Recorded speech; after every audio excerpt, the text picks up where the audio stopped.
Well, hello.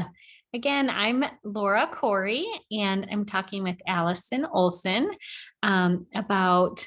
Today we're going to talk about how Allison found the illustrator for her book, um, and Allison's going to share that story. Great. Hello, everyone. So for anyone out there that doesn't know, my book is called Surrounded by Love, an Open Adoption Story. I'm an adoptee and an adoptive parent.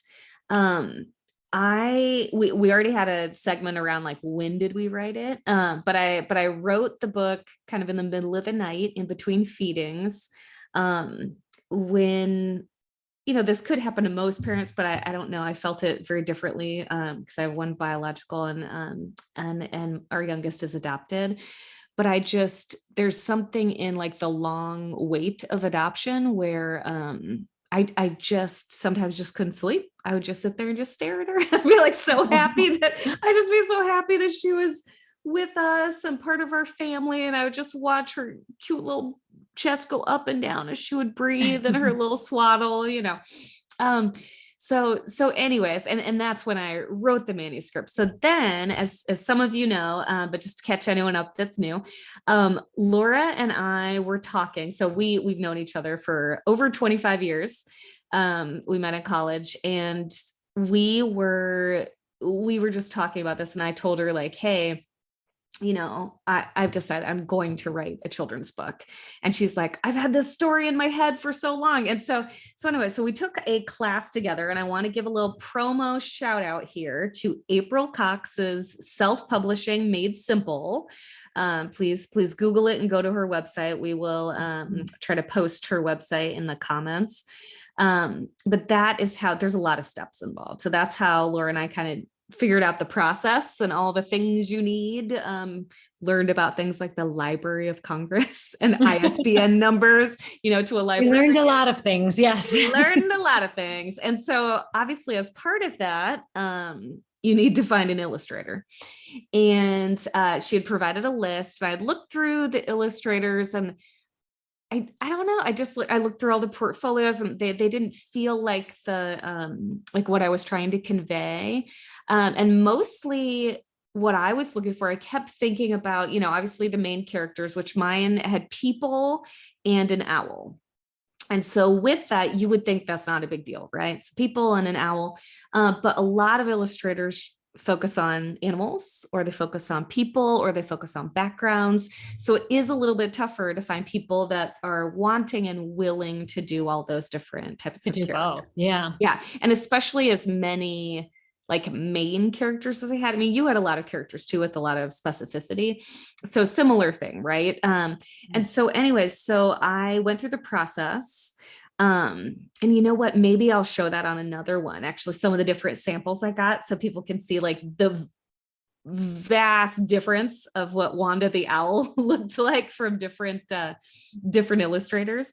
But anyway, so you request some samples. So I picked the scene that was the most important to me. And in fact, it is the cover of the book. It turned out to be the cover of the book. But it had all the main characters, and it was conveying the emotion that I wanted it to convey. It had Wanda the Owl in it. It had birth mom. It had the adoptee, the two adoptive parents, and it had, a beautiful background scene of being in the park. And so anyway, so I got that from a few different people, which is kind of cool to see like how it would have looked from Yeah. different folks. And so mine is not nearly as romantic of a story as Laura's. I met my illustrator online. So my illustrator is Darlie Urbistando, but she goes by Happy Lee, and I call her Happy for short. And so and I feel like her nickname encapsulates her. I feel like when I look at her overarching art that she draws. In fact, I was looking at this thing that she drew this morning on Instagram. It was like this fall scene. It was beautiful, but there's just an element of happiness to all of it. And even in the fact that I just want to be really clear, like in adoption, it's very complex, and there's a lot of complex emotions. And she understood everything I was trying to convey. And I think that's because her brother is adopted. And I will not share his story. Most people know I don't share personal stuff, around individuals' adoption stories. That's private. Um, you'll see we talk about adoption stories, but in our own perspective, right? Which is very different. But anyway, so yes, her brother is adopted. So when we would meet, and we would meet on Zoom, or I would send her notes and emails. It was really cool because I would say things like, okay, in this, I want the feeling of relief, not really happiness, not really. So I'm in particular thinking of the emotion the birth mom felt after choosing the family. Mhm. It's not necessarily happiness. It's like, okay, I've made this decision, and now I feel like, okay, these are the people. And so it's like she was able to capture that. And then Yeah. she was also able to capture some emotion that I didn't necessarily clearly state, in the illustration brief. So the one page where, it's like staying in touch, right? And so it's like staying in connection. And on one side of the page, it's the baby learning how to walk, right? Like becoming a toddler and learning how to walk for the first time. And the family is, you can't tell if they're either like doing a live video tour or just taking a video. And then on the other side, it is the birth mom watching that on her phone. And you can see her eyes like filling up with tears, and yet it's like happy tears. And you like feel her emotions from it. So that is why I picked happily Darlie. And I really enjoy working with her. And just as like a little extra piece that I was going to say is that we have been working on in the background my second book. And I feel like, and this is also for you, Laura, for whenever you do your second book. It's like you get into a groove with that person. It's like, I mean, like Darlie is truly my partner. And so when the book wins an award, we both won an award. I sent her the digital copy. Like we are both in this, right? She is my partner in this. And so for this next book, oddly enough, the editor and I love the editor. She's a professional editor. She's an award-winning author. She's amazing, Bobby Hinman. I think we both used Bobby Hinman, right? Yep. Yeah. Yes. So anyway, she's amazing. If you guys are looking to write a book, she's the one to go to. You've got to get your book professionally edited. It's key. But there is something, so since they always say like children's books are 90% the illustrations, right? In my second book that has not come out yet, I'll come out in 2023, the editor had a hard time understanding it, right? So my original intent of it was, again, in my mission to change the adoption narrative from the lucky child to the loved child. The first book is about educating the adoptee. Like, you are important and you are loved. Look at all this love that surrounded you. Now we need to educate other young folks so that they understand adoption. And also, let's take a little bit of the burden off the adoptee to have to answer the typical questions, right? So as an adoptee growing up, I know some of the typical questions that are asked. And so I wanted a cute little book that could help educate what folks don't even know, they are non-adoptees, or about adoption, right? And so, like I said, going back and forth with the editor, she like wasn't really understanding my vision for it because it was just the words.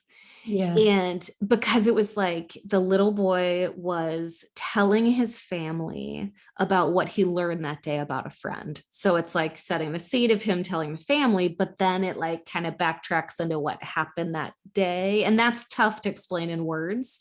And then it's banter. So then it's truly like quotes from him, answers from her, all of that type of stuff. And so it had gotten changed quite a bit through the editing process. And then when I brought it to the illustrator, we were struggling too with it. And then she's like, well, why isn't this that he's telling his family at the dinner table about what happened? And I said, yes, that's exactly what I had originally thought this book would be. And she's like, well, that's what it's going to become. And I will say going back and forth with the illustrations of the second book have been so much faster because Get you and she yeah. gets me, and we are a partnership, and she understands what I'm trying to accomplish, and she adds those cute little nuggets. We've talked Mhm. about these little surprises, and so in the second book there's cute little surprises that refer back to the first book. Oh, And so yeah, so anyway, so I would say with the with finding the illustrators, like you want to find one that obviously represents your book and is the art that you wanted. But in mine, I feel like, and I get a sense that you feel the same way, but like with my illustrator, I feel like I found so much more. I found a partner in this. I found someone that I can trust, that I've never been more excited to open an email than I am to open oh an no, when email you yes. coming from my illustrator, because it's Yeah. like, what cool thing is she going to send? Mhm. And if you guys want to check out any of her additional works, it is linked out from our website. She also did the main illustration at the top of our homepage on our website. So check it out at ouradoptionbooks.com. And then the tab, I believe it's Meet the Creator. You can see her picture, her bio, and it links out to her portfolio. So Yes. Thank you for sharing. And you're, the one of the amazing things about your book too is the backgrounds are gorgeous. And I think you had mentioned one time that that's what she specializes in, but mhm. it's just the illustrations are beautiful. You guys both did a great job. Thank you, Laura. Appreciate it. Yeah. All right. All right. Well, thank you. Bye, you guys. See ya.